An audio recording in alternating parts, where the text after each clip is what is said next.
우리 성막과 절기에 대해서는 우리 성도님들이 쉽게 이해되지 않는 그런 구약성에 관한 것이죠. 이 성막을 제가 30대부터 연구해서 이 책은 세 번째 썼는데요. 쓰고 나면은 조금 미숙하고 쓰고 나면은 성도들이 조금 어려울 것 같고 그래서 최종적으로 좀 쉽게 쓴다고 그걸 썼는데 제가 다 가져올 수가 없었어요. 성막과 절기에 대해서 다 공부를 하려면은 하루에 2시간씩 적어도 한 2주는 공부를 해야지 다 마스터를 하는데 시간 관계상 한 시간 동안 한 2단원만 말씀을 드리려고 생각합니다. 성막은 예수님에 대한 모형이고 예수님에 대한 생애입니다. 그리고 앞으로 되어질 예수님의 강림 천년세계 이것이 다 성막 안에 들어있는데 우리가 거기까지는 다 터치를 못하겠습니다. 그래서 성막과 여호와의 절기는 예수님의 생애입니다. 또 성막은 예수 그리스도의 구속사역의 모형입니다. 이렇게 정리를 할 수가 있어요. 지금부터 3,500년 전에 하나님께서 모세를 불러서 이 성막의 모형을 보여주시고 이 모형대로 성막을 만들라 그렇게 했죠. 그래서 저게 성막의 외부 모형이고 성막에는 항상 하나님의 임재의 상징인 구름기둥, 불기둥이 저기에 머물러 있었습니다. 그래서 성막의 문을 열고 동편에 있는 성막의 문을 열고 들어가면은 그 앞에가 번제단이 있고 그 다음에 성소에 들어가기 전에 중간에 물두멍이 있고 그 다음에 성소에 들어갑니다. 이것을 우리 머리에 넣어둬야 됩니다. 문으로 들어가면은 번제단이 있고 그 다음에 물두멍을 거쳐서 성소 안에 들어간다. 그럼 성소 안에 들어가게 되면은 세 부분으로 나누는데 이제 성소 안에는 두 부분인데 성소 안에 금등대가 있고 그 다음에 떡상이 있고 분향단이 있고 그 다음에 성소와 지성소를 휘장으로 막았는데 휘장으로 열고 들어가면은 그 안에 지성소가 있는데 거기에는 속죄소와 법궤가 있다. 이렇게 되어 있습니다. 제일 먼저 우리가 성소에서 성막의 문에서 번제단을 거쳐서 물두멍을 거쳐서 성소에 들어가게 됩니다. 오늘은 저 물두멍에 대해서 좀 우리가 공부를 해야 될 것 같고요. 성소 안에는 이와 같은 떡상이 있고 또 이와 같은 금등대가 있고 이와 같은 분향단이 있습니다. 이건 성소는 천국의 상징인데 이것들이 다 무엇을 하는 건가 굉장히 중요한 건데 좀 시간 관계상 그렇습니다. 그리고 지성소 안에는 저와 같이 법궤가 있고 법궤 위에는 두 천사가 그룹을 펴고 있습니다. 저기는 이제 지성소입니다. 그리고 지금 대제사장 예복인데 이제 그림이 많이 찌그러졌는데요. 대제사장이 저 성소에 들어갈 적에 저와 같은 예복을 입고 들어갔다. 제사장의 예복이죠. 그 다음에 이제 절기에 들어가게 되면은 여러분이 구약성을 읽으면은 여러 가지 절기가 나와요. 유월절, 무교절, 맥추절, 칠칠절, 초실절, 오순절, 성령 강림절, 초막절, 장막절, 수장절, 나팔절 이게 다 무슨 내용인지 전혀 알지 못할 거예요. 또 왜 이렇게 복잡한지 그러나 저것도 세 개로 딱 간출 수가 있어요. 유월절과 맥추절과 초막절 이 세 절기 안에 이 절기들이 다 들어있는 것이죠. 그냥 이렇게 있다는 것만 알고 넘어가겠습니다. 저기가 오늘의 예루살렘에 있는데요. 저기에 옛날에 아브라함이 자기의 아들 이삭을 번제물로 바치던 곳이고 또 그곳은 솔로몬이 그곳에다가 예루살렘 성전을 지은 곳이고 지금 그곳에는 아랍 사람들이 자기들의 성전을 지어서 황금사원이라고 불리웁니다. 그런데 이스라엘 유대 백성은 꼭 저기에다가 성전을 지어야 되겠고 아랍 사람들은 저 성전을 결코 빼앗기면 안 되죠. 그래서 저 예루살렘 도시가 참 희한하게 됐어요. 저 성전에 들어가는 황금 사원에 들어가는 문은 이스라엘 경비가 지킵니다. 그러나 저 안은 성전 안은 아랍 사람의 땅이에요. 그래서 참 희한하게 돼 있어요. 저기서 이제 뭐 잘못하면 전쟁이 일어날 수 있는 그런 곳이 아주 분쟁터가 저기인 것입니다. 지금은 하여튼 아랍 사람들이 그 예루살렘 성전이 있던 곳에 성전을 지어서 황금돔을 지었다 이것입니다. 자, 우리가 제일 먼저 성전에 들어가면은 그 번제단이 있습니다. 번제단이 저렇게 생겼는데 이 번제단이 도대체 뭐 하는 곳인가? 그걸 하기 전에 우리 구약 성경에 대해서 그 모세의 법 그러면은 그 모세 오경 속에 다 있습니다. 그 모세의 법을 세 수로 나누면은 도덕법과 시민법과 의식법으로 나눌 수 있어요. 그러면은 도덕법의 대표가 십계명입니다. 십계명은 문자적으로 그대로 오늘날도 구속력을 가지고 있어요. 그대로 지켜야 됩니다. 그런데 시민법은 백성들의 사회생활에 필요한 법을 다루었는데 그 하나의 예를 들면은 레위기 23장 22절 여러분들 보이면은 같이 읽겠습니다. 너희 땅에 곡물을 벨 때에 반 모퉁이까지 다 베지 말며 떨어진 것을 줍지 말고 너는 그것을 가난한 자와 객을 위하여 버려두라. 나는 너희 하나님 여호와이니라. 지금의 농사를 짓는 사람이 저 말씀대로 행하고 삽니까? 그렇게 못 살지요. 왜냐하면 곡물을 벨 때에 반 모퉁이에 남겨두라. 그거는 고아와 가난한 사람들이 그걸 배가도록 남겨두라. 그렇게 지키는 사람 없지요. 그러면 우리가 율법을 어기는 사람이 되잖아요. 그럼 저 시민법이라는 것은 뭐냐 이거죠. 시민법은 그 법을 주신 시민법의 기초는 십계명인데 도덕법에 기초하고 있는데 어떻게 세상에서 공의를 행하며 이웃에게 사랑을 실천할까 하는 구체적인 조문들이에요. 그래서 시민법은 그 시대와 사회의 현실에 따라서 조금씩 달라져요. 그러나 그 법을 주신 정신은 예나 지금이나 변함이 없다. 그러니까 농사짓는 사람이 반 모퉁이에다가 얼마를 남겨두라. 그렇게 그것을 법대로 지키지 않지만은 그 법을 주신 정신은 뭐죠? 고아와 가난한 사람을 돕고 베풀어라 이거죠. 그 정신은 옛날이나 지금이나 변함이 없어요. 그러나 우리가 그것을 문자적으로 지금 그대로 지키지는 않는다. 그것이 바로 시민법입니다. 그래서 그 모세의 오경을 볼 적에 그 수준에서 우리가 봐야 되는 거겠죠. 그 다음에 또 하나는 이제 의식법인데요. 의식법은 이제 제사법이라도 그럽니다. 의식법은 그리스도의 대속으로 이미 성취되었습니다. 이것은 문자적으로 우리를 구속하지 않습니다. 그러나 법을 주신 정신은 예나 지금이나 변함이 없습니다. 지금 우리가 공부하는 이 성막과 절기는 제사법이에요. 우리가 예수 믿으면서 신약 시대이기 때문에 그 성막과 절기에 대해서 우리가 지키지 않는다 그런 것이 아니에요. 그러나 우리 구약 시대처럼 그렇게 하지 않잖아요. 그러나 이 의식법은 이 법을 주신 정신은 옛날이나 지금이나 똑같다 이거예요. 그래서 우리가 이 성막을 공부해야 되고 절기를 공부해야 됩니다. 그것을 알면은 예수에 대하여서 더 바로 알고 그 법의 정신을 우리가 바로 더 깨달을 수가 있게 되는 것이죠. 네. 자, 그러면은 이제 구약 시대에 번제단에서 이제 제물을 가져오잖아요. 짐승을 가지고 오는데 제일 먼저 제물을 헌납을 해요. 헌납을 할 적에 뭐 흠이 있는 제물은 안 되죠. 그 다음에 그 제물에다 대고 이제 안수를 하게 됩니다.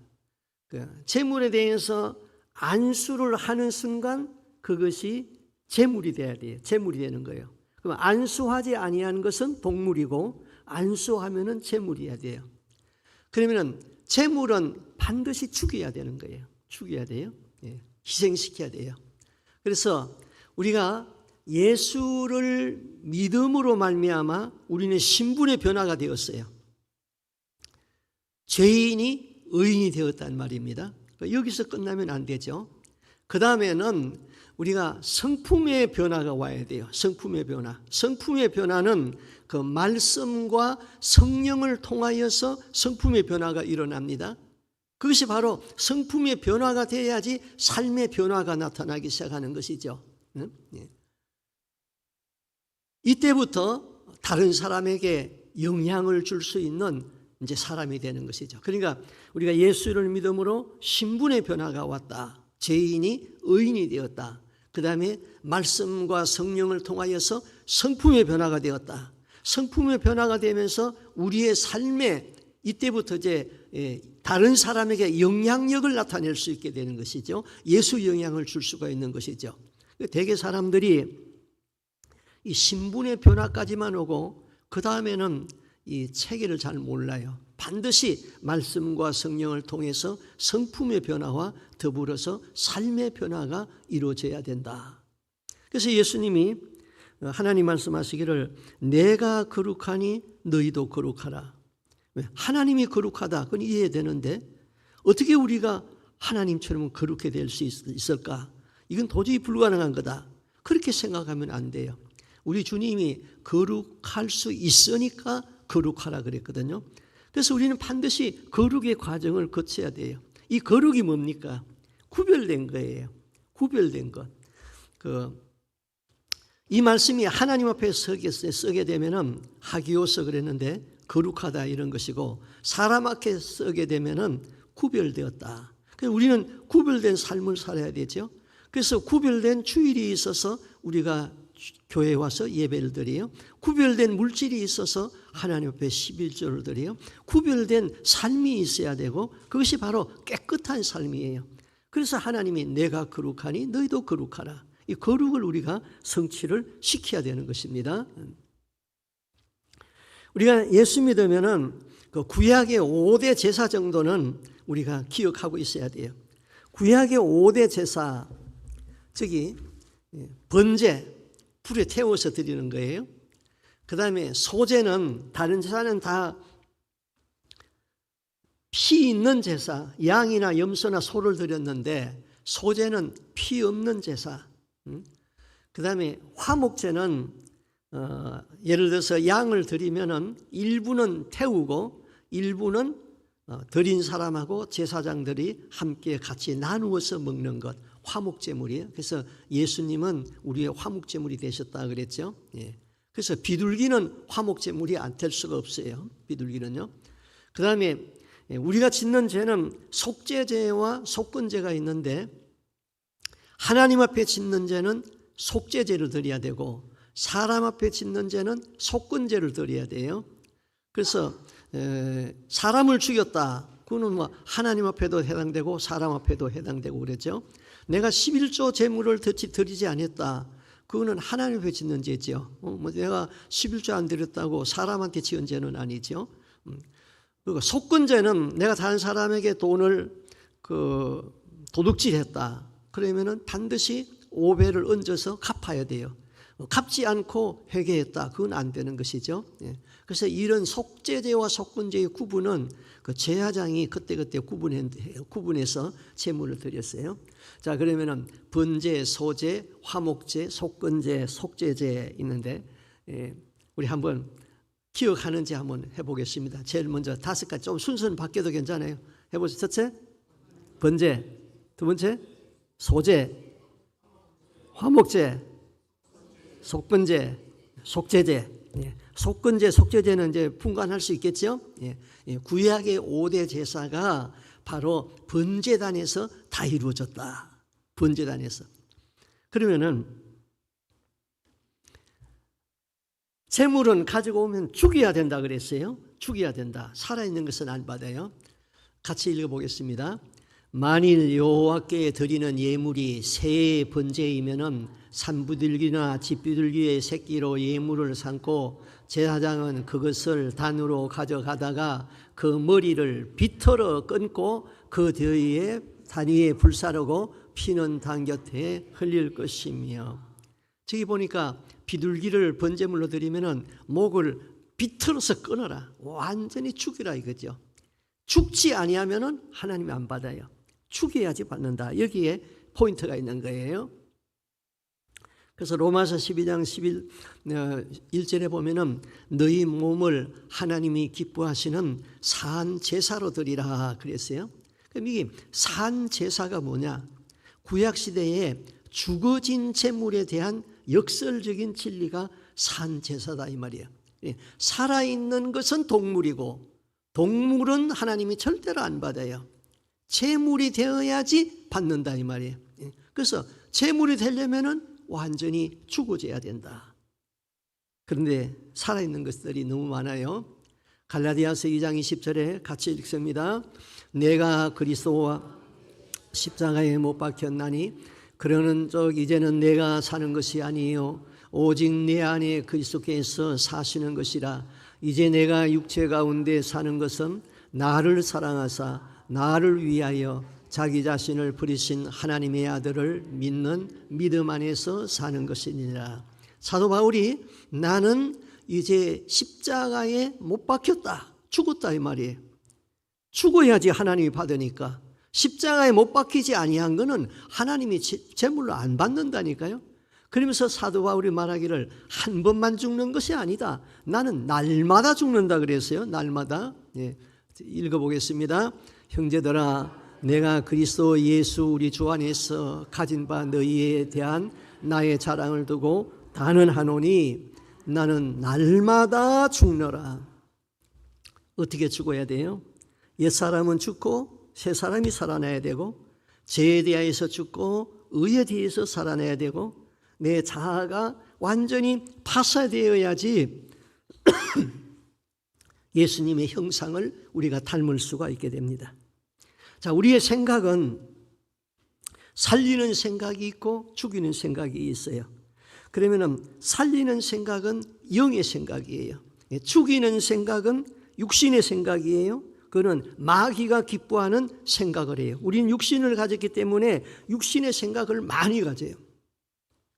또 우리에게는 영이 있기 때문에 그 영의 생각을 가져야 되는 것이죠. 그러면은 영의 생각을 갖게 되면은 성령이 기뻐하는 생각을 갖게 되는 것이죠. 그래서 성령이 나의 혼을, 내 안에 혼이 있잖아요. 혼을 지배하게 되면은 그 다음부터는 거룩한 말을 하게 되고 거룩한 행동이 나오게 되는 것이죠. 그래서 거룩한 행동이 반복이 되면은 그것이 습관이 되고 그 습관이 자기의 인격을 형성하고 그 인격이 성숙한 하나님의 사람으로 살게 한다. 반대로 육체의 생각은 마귀가 기뻐하는 생각인데 그 육체의 생각으로 내가 말을 하고 행동을 하게 되고 그러면은 악한 인격에서 나오는 악한 비열한 행동이 나오게 되죠. 그러면은 이 사람이 운명이 비운으로 끝나게 되는 것이죠. 그래서 우리가 날마다 십자가에서 죽음으로 인해 가지고 내 속에서 육의 생각이 죽어지고 영의 생각이 살아난다.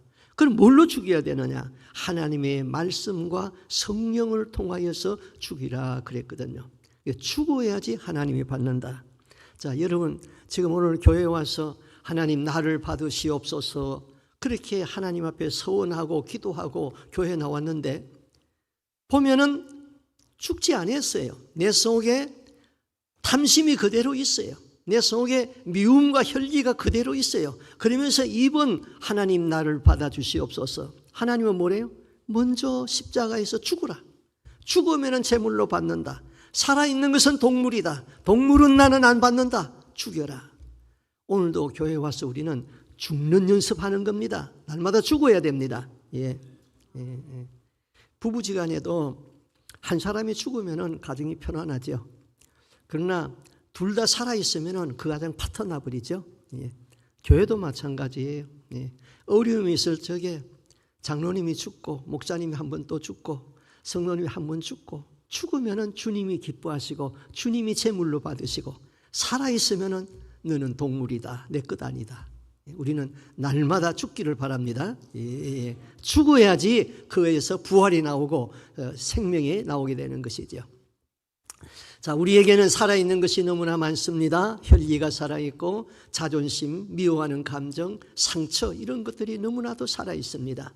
살아있으면 동물이고 죽으면 재물이 됩니다. 재물은 하나님이 받으시지만은 동물은 재물이 될 수 없습니다. 이게 번제단에서 우리에게 가르쳐주는 교훈이에요. 여러 가지 교훈이 있지만은 그거 다 말할 수 없으니까 핵심은 이거예요.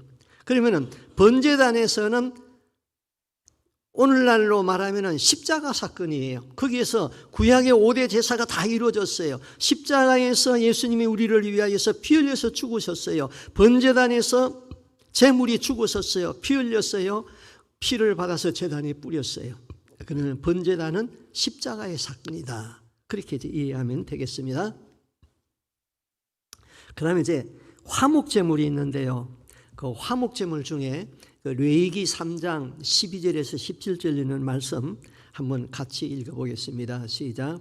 만일 예물이 염소면 그것을 여호와 앞으로 끌어다가 그 머리에 안수하고 회막 앞에서 잡을 것이요 아론의 자손은 그 피를 단 사면에 뿌릴 것이며 그는 그 중에서 예물을 취하여 여호와께 화제로 드릴 곧 내장에 덮인 기름 내장에 붙은 모든 기름과 두 콩팥과 함께 취할 것이요 제사장은 그것을 단 위에 불사를 지니 이는 화제로 드리는 식물이요 향기로운 냄새라. 모든 기름은 여호와의 것입니다. 너희는 기름과 피를 먹지 말. 이는 너희 모든 처소에서 대대로 영원한 규례니라.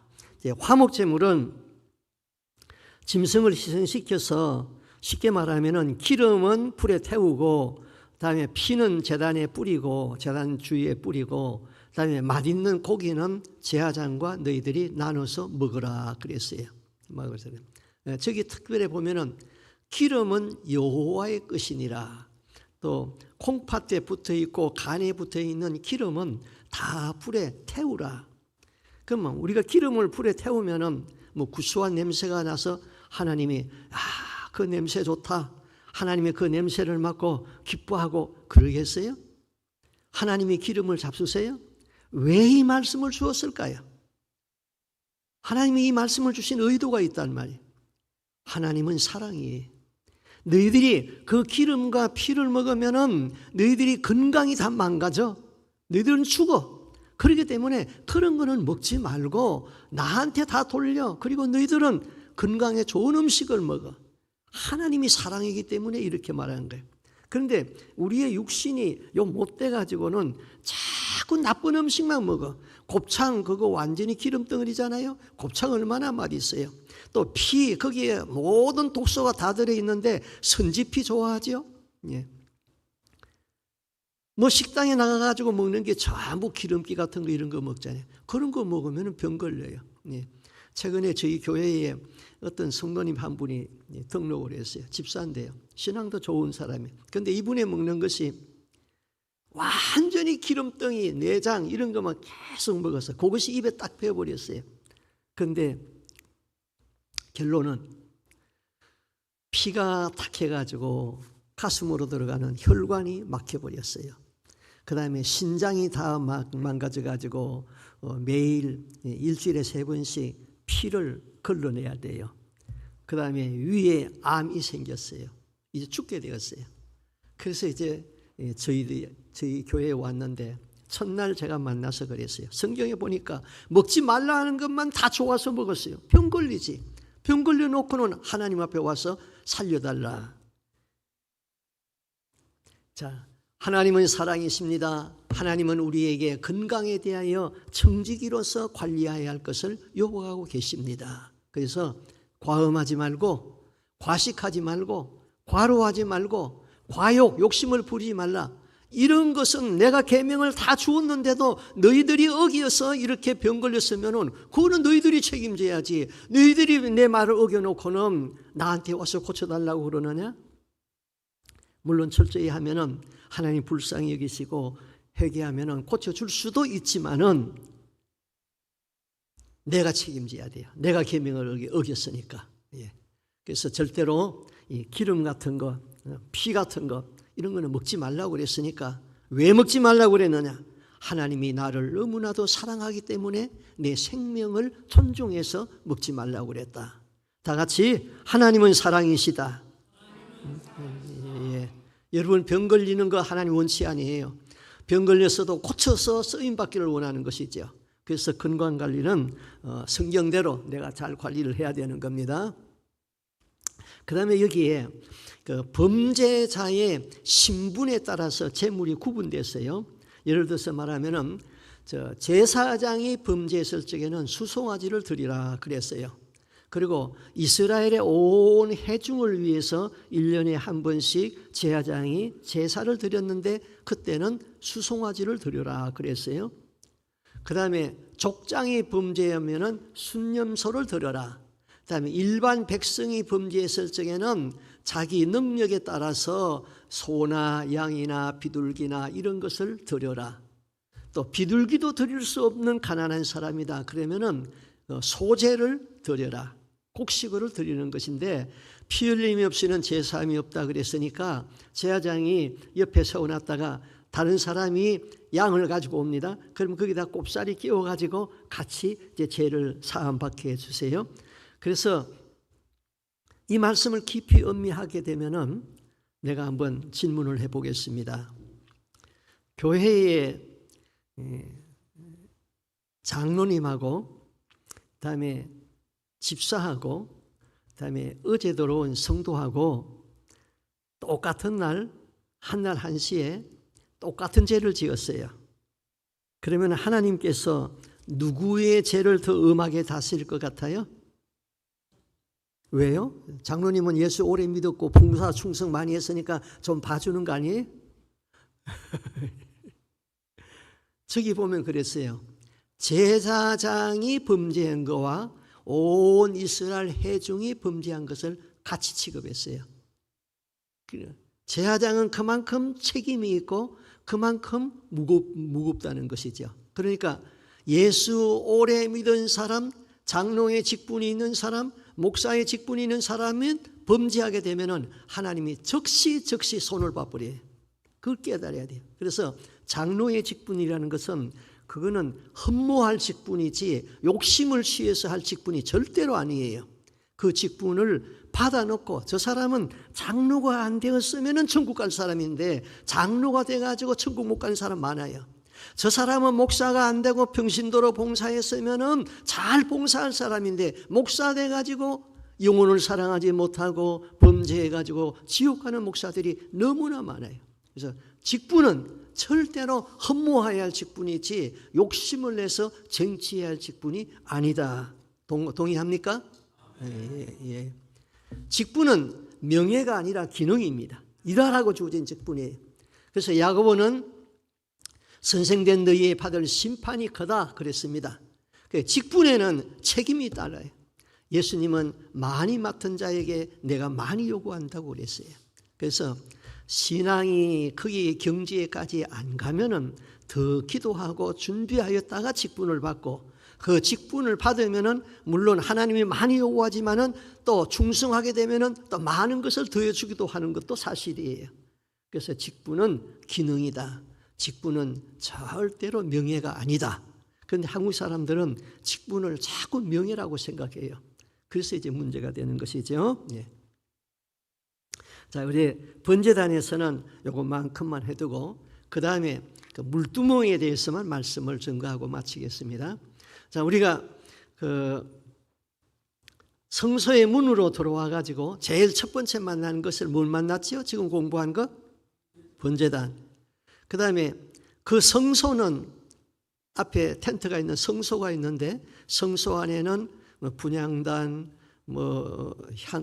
금향로, 떡상 이런 것이 있고 그다음에 지성소가 있는데 그 성소는 천국의 상징이에요. 그러면은 번제단과 성소에 들어가는 그 중간에 뭐 있다고 그랬어요? 저 물두멍이 있어요. 그것이 위치가 굉장히 중요한 거예요. 예. 자, 지금 설명한 겁니다.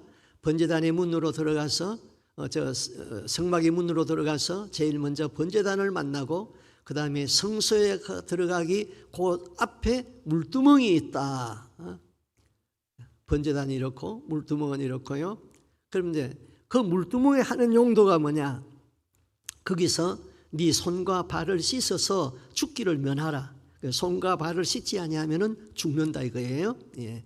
같이 읽어보겠습니다. 너는 물두멍을 노수로 만들고 그 침도 노수로 만들어 씻게 하되 그것 해막과 제단 사이에 두고 그 속에 물을 담으라. 아론과 그의 아들들이 그 두멍에서 수족을 씻되 그들이 해막에 들어갈 때에 물로 씻어 죽기를 면할 것이요 제단에 가까이 가서 그 직분을 행하여 여호와 앞에 화제를 사를 때에도 그리할지니라. 이와 같이 그들이 그 수족을 씻어 죽기를 면할지니 이는 그와 그의 자손이 대대로 영원히 지킬 규례니라. 물두멍의 위치는 번제단과 성소 사이에 있습니다. 그럼 번제단은 십자가의 구속의 모형이라고 그랬죠. 그럼 성소는 천국의 상징이라고 그랬어요. 그럼 제사장이 번제단에서 피를 흘리는 거룩한 사역을 하실지라도 성소에 들어가기 전에 너의 손과 발을 씻어서 물두멍에서 씻어야 한다. 만약에 씻지 아니하고 그냥 들어가면은 너는 죽는다. 이것이 핵심입니다. 이게 뭘 의미하는가?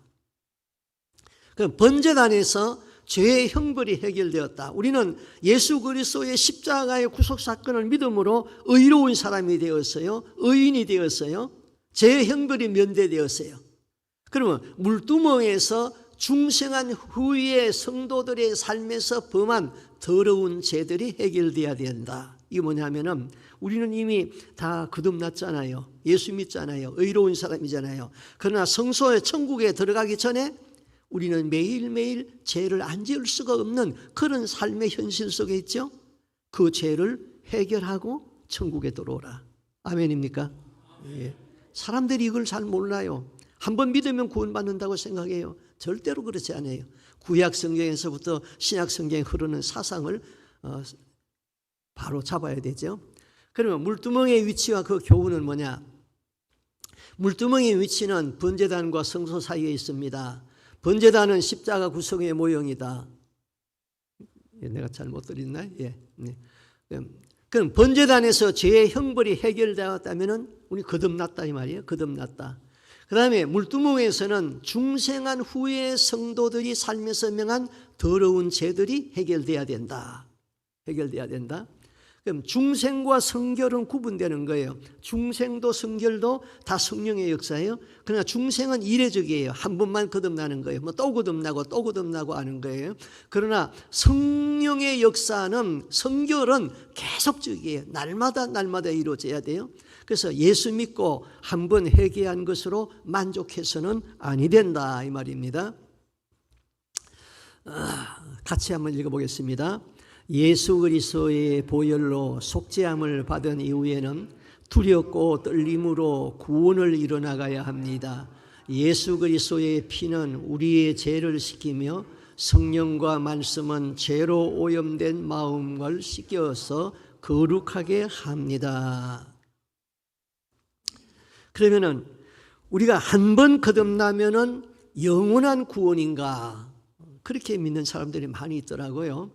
또 거듭난 이후에 짓는 죄는 구원과 어떤 관계가 있는가? 우리 속담에 돌다리도 두드려보고 건너라 그런 말이 있는데 천국에 들어갈 수 있는 구원론에 대하여서는 또 한 번 점검해보고 두드려보고 가야 됩니다. 왜냐하면은 한 번 구원은 영원한 구원이 아닌데 그렇고 믿고 있다가 그냥 구원론에 속아가지고 지옥에 가면은 거기서 어떻게 하겠어요? 그러니까 구원론에 대해서는 돌다리도 두드려 보라고 말씀한 것처럼 심중하게 검토해 봐야 된다. 나는 정말 구원받은 사람인가? 확인해 봐야 되죠. 폴 워시라는 사람이 그랬어요. 말씀을 잘못 사용하여서 잘못된 구원의 확신을 심어준 많은 지도자들이 받을 심판이 크다. TV 설교에 들어보면은 저렇게 설교하는 사람이 많아요. 한 번 구원받았으면은 천국에는 다 들어갑니다. 그렇게 강론하는 사람들이 유명한 사람들인데 그렇게 강론하는 사람이 많아요. 다 잘못된 거예요. 그거예요. 네. 자, 요한복음 13장 오늘 낮에도 성경 말씀을 했는데요. 같이 읽어보겠습니다. 저녁 먹는 중 예수는 아버지께서 모든 것을 자기 손에 맡기신 것과 또 자기가 하나님께로부터 오셨다고 하나님께로 돌아가실 것을 아시고 저녁 잡수시던 자리에서 일어나 겉옷을 벗고 수건을 가져다가 허리에 두르시고 이에 대야에 물을 떠서 제자들의 발을 씻으시고 그 두르신 수건으로 닦기를 시작하여 시몬 베드로에게 이르시니 베드로가 이르되 주여 주께서 내 발을 씻으시나이까? 예수께서 대답하여 이르시되 내가 하는 것을 네가 지금은 알지 못하나 이후에는 알리라. 베드로가 이르되 내 발을 절대로 씻지 못하시리이다. 예수께서 내가 너를 씻어주지 아니하면은 네가 나와 상관이 없느니라. 시몬 베드로가 이르되 주여 내 발뿐만 아니라 손과 머리도 씻어 주소서. 예수께서 이르시되 이미 목욕한 자는 발밖에 씻을 필요가 없느니라. 온몸이 깨끗하니라. 너희가 깨끗하다는 아니니라. 자, 예수님의 말씀 중에서 내가 너를 씻기지 아니하면은 너는 나와 상관이 없다 그랬어요. 그럼 예수님과 상관이 없다면 구원받을 수가 없죠. 예. 그러니까 베드로가 그러면은 머리서부터 발끝까지 다 목욕시켜 주세요. 그랬더니 이미 목욕한 사람은 발만 씻으면 된다. 그러면 이미 목욕했다는 것은 무슨 의미일까요? 예? 거듭났다는 거죠. 우리가 예수 그리스도를 믿고 중생했다는 거예요. 우리는 거듭난 사람이에요. 그러나 매일 손과 발을 씻는다는 것은 뭐예요?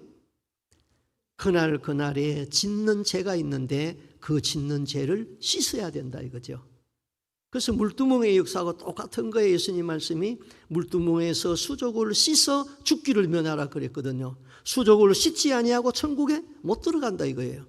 이것이 구약의 사상인데 왜 성경을 잘못 알고 한 번 구원받으면 영원히 구원받았다고 그렇게 말합니까? 이거 잘못된 거예요. 중생한 영은 범죄하지 않는다. 박옥수라는 목사가 그렇게 말했어요. 박옥수가 누구죠? 박옥수가 누구예요? 구원파 교주잖아요. 구원파 교주. 예. 구원파 교주인 박옥수가 이름은 굉장히 길잖아요. 구원파 생략해서 그러는데 평신도 복음 선교회 그런 이름을 가지고 있잖아요. 참 유명한 말을 했어요. 중생한 영혼은 범죄하지 않는다. 우리가 이 사람들은 예수 믿는 사람들을 많이 유혹을 해요. 그래가지고 데리고 가가지고 철저하게 회개를 시켜요. 거기까지는 잘한 거예요. 그런데 이제 회개가 다 이루어지면은 이제부터는 당신이 짓는 모든 죄는 예수님이 십자가에서 다 저주와 형벌은 가지고 갔습니다. 이제는 자유합니다. 그럼 우리가 앞으로 짓는 죄는 어떻게 되죠? 그것도 미래에 지을 죄도 다 예수님이 가져갔습니다. 이제는 죄를 용서해 주시옵소서. 그런 기도는 그건 사탄에게서 나오는 겁니다. 그런 기도할 필요 없습니다. 우리는 이미 구원받았습니다. 이렇게 가르친다고요? 예. 그렇다면은 이거는 마귀가 주는 교리예요. 성경에도 마귀가 주는 교리가 있다고 그랬어요. 우리 킹제임스 번역 성경에 이렇게 말했어요. 디모데전서 4장 1절 같이 한번 읽어보겠습니다. 한편 성령께서 마지막 때에 어떤 사람들이 믿음에서 떠나 유혹하는 영들과 마귀들의 교리에 주의를 기울일 것이라고 분명히 말씀하신. 저기에 마귀들의 교리라고 그랬어요. 저 말은 마귀가 영감을 주어서 받아서 한 말이 중생한 영은 범죄하지 않는다. 그런 유명한 말을 한 거예요. 많은 사람들이 여기에 속고 있다는 말이에요. 중생한 영은 영과 육을 분리해서 생각을 하면은 아니 된다 이거죠. 그게 이단인 것이죠. 박옥수 이단이 그런 말을 했어요. 만약에 이 말이 맞다면은, 박옥수의 말이 맞다면은 여러분 왜 교회 나왔어요? 한 번 다 거듭났는데, 예수 안 믿어도 천국 가는데, 앞으로 교회 안 나가도 천국 가는데, 11조 하지 않아도 천국 가는데, 뭐 천국 가면 되지. 뭐 하려고 교회 나왔어요? 그런 결론이 나오죠. 그런 결론이요. 예. 그뿐만 아니라 오늘날까지 만들어진 성경 공부 교재는 구원의 시작을 구원의 완성으로 만들었습니다. 구원은, 거듭남은 구원의 시작이지 구원의 완성이 아닙니다.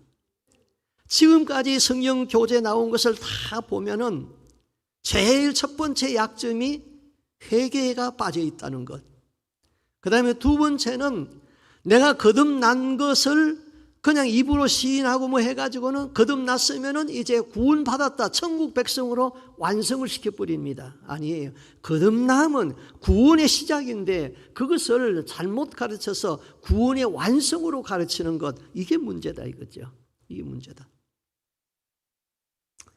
그러면은 한 번 생명록 책에 이름이 기록되어지면은 지워집니까? 지워지지 않습니까? 많은 사람들이 한 번 생명록 책에 이름이 지워지면은, 한 번 거듭났으면은 지워지지 않는다, 그렇게 가르쳐요. 여러분, 지워질 것 같아요? 지워지지 않을 것 같아요?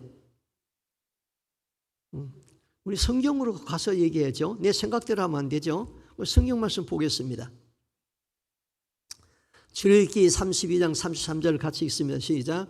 여호와께서 모세에게 이르시되 누구든지 내게 범죄하면 내가 내 책에서 그를 지워버리리라. 예. 하나님의 나라의 생명록 책에 있는데 누구든지 내게 범죄하면 그 책, 생명책에서 이름 지워버리겠다. 그래서 하나님의 나라의 생명책에 있는데 우리의 이름이 다 반짝반짝반짝 빛이 나고 있어요. 그런데 내가 자꾸 죄를 지으면 그 이름이 확 지워지는 게 아니라 빛이 자꾸 이어져 가요. 희미해져 가요. 그러다 나중에는 완전히 이름이 지워져 버려요. 이름이 지워진 사람은 천국에 못 가요. 그래서 날마다 회개하고 날마다 선을 행하고 날마다 사랑을 베푸는 사람은 그 이름이 반짝반짝 빛이 난다 이거죠. 이름이 지워져요. 예. 에스겔서 18장을 보겠습니다. 모든 영혼이 다 내게 속한지라 아버지의 영혼이 내게 속함같이 그의 아들의 영혼도 내가 속하였나니 범죄하는 그 영혼은 죽으리라. 예, 제가 이제 영혼이라고 번역되어 있는데 정확히 번역하면은 영이에요. 예, 범죄하는 영은 죽으리라.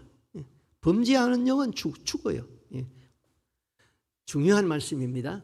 다음에 요한계시록에서 보겠습니다. 사대 교회의 사자에게 편지하라. 하나님의 7영과 7별을 가지신 이가 이르시되 내가 네 행위를 아노니 네가 살았다 하는 이름은 가졌으나 죽은 자로다.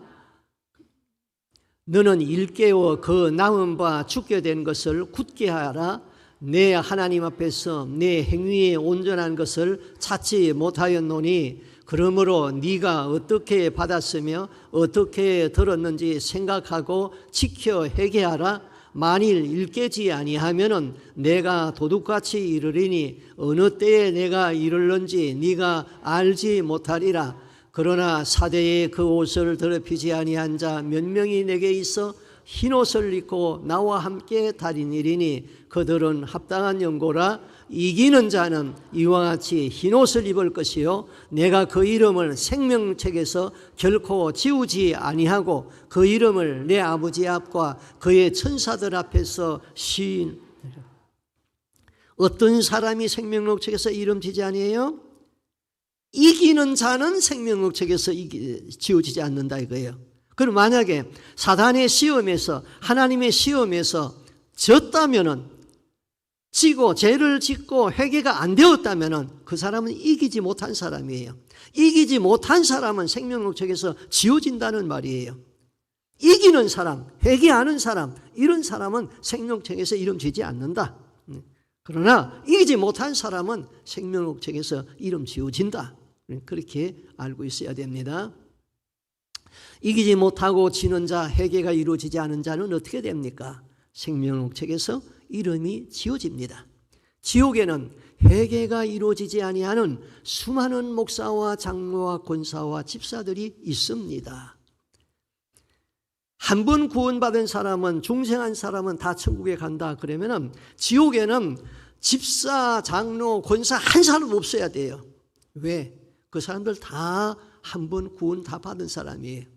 그러나 잘못 배워가지고 회개가 중요한 것을 몰라가지고 죽음 앞에서도 회개가 안 되었기 때문에 결국은 지옥에 떨어지는 목사, 장로들이 많이 있어요.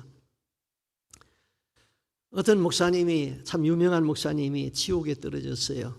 오늘 낮에도 말씀드렸습니다마는 지옥에서 쭉 보여주는데 그 목사님이 지옥에서 이렇게 막 고함을 치더라고요.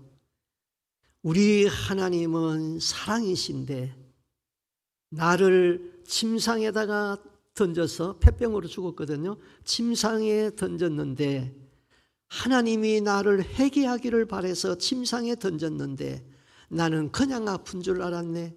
그래서 내가 회개를 못했네. 그래서 지옥에 떨어진 거예요. 우리 주님이 얼마나 안타까웠을까요?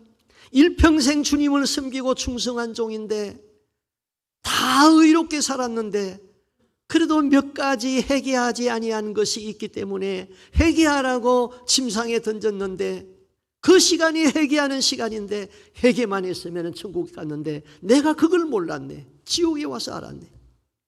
여러분, 우리가 똑같은 입장이에요. 여러분, 지금 하나님이 불러가신다면 천국에 들어갈 수 있습니까? 날마다 회개하는 사람은 천국에 들어갈 수 있어요. 그런 사람은 예수님, 나 그저 아픈 데 없이 편안히 살다가 죽게 해주세요. 그런 기도 드려도 돼요. 그러나 그렇지 아니한 사람은 하나님 아버지, 내가 회개할 수 있는 기간 한 달이라도 병원에 있게 해주시옵소서. 아파서 병원에서 회개가 이루어지면 천국에 갈 수 있거든요. 예. 회개가 이루어져야 됩니다. 예. 회개가 그렇게 중요한 거예요. 하나님은 죽을 죄인이라도 회개를 기뻐하십니다. 자, 에스겔서 18장 읽어보겠습니다. 그러나 악인이 만일 그가 행한 모든 죄에서 돌이켜 떠나 모든 율례를 지키고 정의와 공의를 행하면 반드시 살고 죽지 아니할 것이냐. 악인으로 살았어요. 그런데 악인도 하나님이 회개하면은 지난날의 죄를 기억지 아니하고 반드시 죽지 아니하고 산다 그랬어요. 그 범죄한 것이 하나도 기억됨이 되지 아니하리니 그가 행한 공의로 살리라. 그 다음에요, 같이 읽읍시다. 주 여호와의 말씀이니라. 내가 어찌 악인이 죽는 것을 조금인들 기뻐하랴. 그가 돌이켜 그 길에서 떠나 사는 것을 어찌 기뻐하지 아니하겠느냐. 만일 의인이 돌이켜 그 공의에서 떠나 범죄하고 악인이 행하는 모든 가증한 일대로 행하면 살겠느냐. 그가 행한 공의로운 일은 하나도 기억함이 되지 아니하리니 그가 그 범한 허물과 그 지은 죄로 죽으리라.